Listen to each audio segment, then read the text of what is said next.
안녕하세요. 법무법인 로고스의 나정은 변호사입니다. 이 사안은 부당해고 구제 관련 사건인데요. 부당해고 구제 재심 판정에 대해서 취소를 구하는 사건이었습니다. 대법원까지 결국에는 간 사건인데, 해고의 이유는 다음과 같습니다. A라는 근로자가 회사에 다니고 있었는데요. B라는 다른 근로자, 상사에 해당합니다. 근데 이 B와 또 C 등이 A에 대해서 여러 가지 괴롭히는 언사를 많이 하였습니다. 따돌림을 많이 하였고, 그래서 다른 직원들이 이 A와 밥을 먹거나 할 때, 업무가 다른데 왜 같이 다니느냐, 따로 다녀라, 이런 식으로 간섭을 하면서 따돌리는 행동도 하였고, 또 A에 대해서 없는 소문을 만들어내기도 하였고, 또 A가 다른 직원과 불륜 관계에 있는 것으로 보인다라는 식의 헛소문을 퍼뜨리는 식으로 또 A를 괴롭히기도 하였습니다.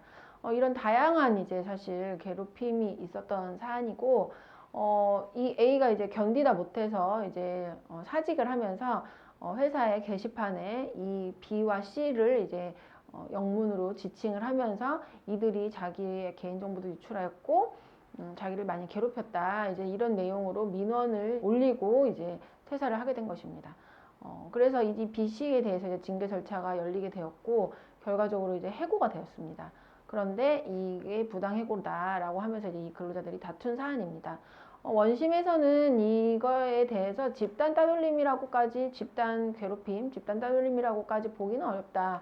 상사가 부하 직원에 대해서 약간의 관리 행위, 이런 식으로 할 수 있는 행위이고, 또 사적인 그런 불륜 관련해서는 그거를 소문을 퍼뜨렸다고 보기는 어렵고, 상사로서 이에 대해서 의심을 품었기 때문에 물어보거나 이렇게 얘기를 한 것으로 보인다. 이런 식으로 하여서 이 해고가 부당 해고에 해당한다라는 식으로 판단을 했었습니다. 그런데 결과적으로 대법원에서는 부당 해고가 아니다라고 결론을 내렸습니다. 쟁점이 되는 내용은 징계 절차의 하자 문제, 즉 징계 사유가 징계 절차 대상자에게, 징계 심의 대상자에게 제대로 고지가 되었느냐, 이런 절차적인 내용도 있었고요. 네, 실체적으로는 징계 사유가 적법하냐, 이 징계 사유가 실질적으로 있었느냐, 그리고 그것이 해고에 이를 정도의 징계 사유로 보는 것이 맞느냐라는 것이 실질적인 그런 다툼의 내용이었고요. 결과적으로는 해고의 사유로 충분하다는 것이 대법원의 판단이었습니다. 근데 구체적인 내용을 보면 굉장히 많이 괴롭혔어요. 그래서 어지간하면은 사실 이 근로자가 일을 하다가 결국에 사직서까지 냈겠습니까? 네.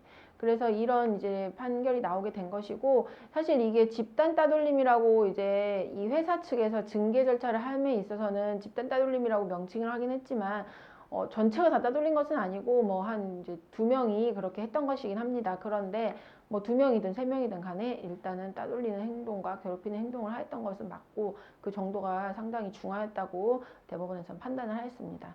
예, 지금 원래 학생들 사이에 집단 따돌림도 상당히 큰 문제가 많이 되죠. 그런데 회사 안에서도 종종 이런 일이 있는 경우들이 있습니다. 그래서 이런 이유로 힘들어 하던 근로자가 퇴직에까지 이르는 경우들도 많이 있었는데요. 네, 이 사안을 통해서 그런 집단 따돌림 행위를 하는 가해자에 대해서는 해고 사유로 볼 수 있다는 것을 명백히 대법원에서 판시를 한 것입니다. 네, 집단 따돌림 있어서는 안 되겠습니다. 네, 오늘은 여기까지. 감사합니다.